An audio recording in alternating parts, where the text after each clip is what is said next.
Oh, this is by now your boy DL47 all day for real, on the grind, revisiting as much rugby league information as possible. And if you don't want to miss any important rugby league information, you need to watch this video all the way to the end, and I promise it won't go too long and keep you here more than 5 minutes.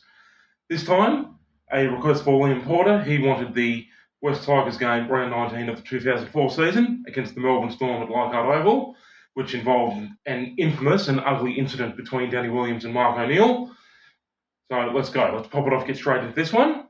So for the 2004 season, Melbourne Storm and West Tigers both had reasonable seasons, had a number of impressive wins, never threatened to actually win the comp, but had a lot of impressive wins, both of them. West Tigers, though, the last two games of the 2004 regular season, they'd lost to Cowboys 24-12 at Campbelltown and then to Newcastle 26-16 in Newcastle. Those two losses meant that they missed the top eight, unfortunately, whereas Melbourne Storm ended up in 6th place at the end of the regular season after a lot of good wins, a lot of poor losses, but a lot of good wins too. And they then had to play the 3rd place team, which was Brisbane, under the McIntyre final system. And they won that finals game over Broncos 31-14. But then, unfortunately, in the semi-final, they were thoroughly outclassed by Canterbury, going down 43-18 in that one. But this game right here, round 19 2004, like I just said, two reasonable teams who both had some very impressive attacks. So you'd expect a lot of points, and the score ended up West Tigers 32, Melbourne Storm 18, 6 tries to 3. So that's pretty much what you would expect. So Melbourne's 3 tries, 2 by Billy Slater and 1 by Matt Orford. Matt Orford with 3 goals from 3 attempts.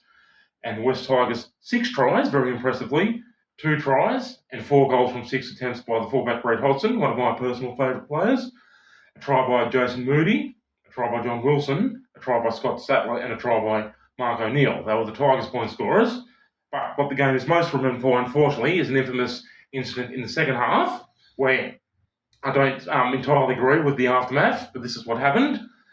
The Melbourne Storm's player, Danny Williams, he was one of the Storm's bench forwards. He got taken in a high tackle by the West Tigers' Mark O'Neill, and the referee hadn't penalised Mark O'Neill for it.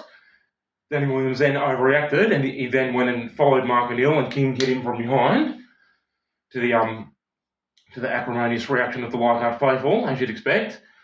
Then, in the aftermath of that, Williams got suspended for a whopping 18 weeks, which is the second longest suspension ever that any NRL player has ever received.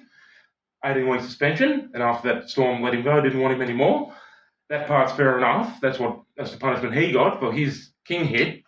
But what about Mark O'Neill from Tigers doing the high tackle and not even getting penalised? Why wasn't Mark O'Neill punished too? So, I think they both should have been punished, not just one of them only. But unfortunately, such a ugly and unnecessary incident ruined what was otherwise a very entertaining game with lots of tries end-to-end action. Then Mark O'Neill getting off scot-free, even though he actually started the thing, actually instigated it, unfortunately. So there you go.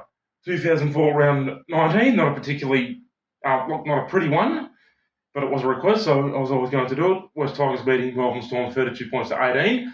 And this right here, well, first of all, if you're still watching to the end, thank you for the ongoing continued support.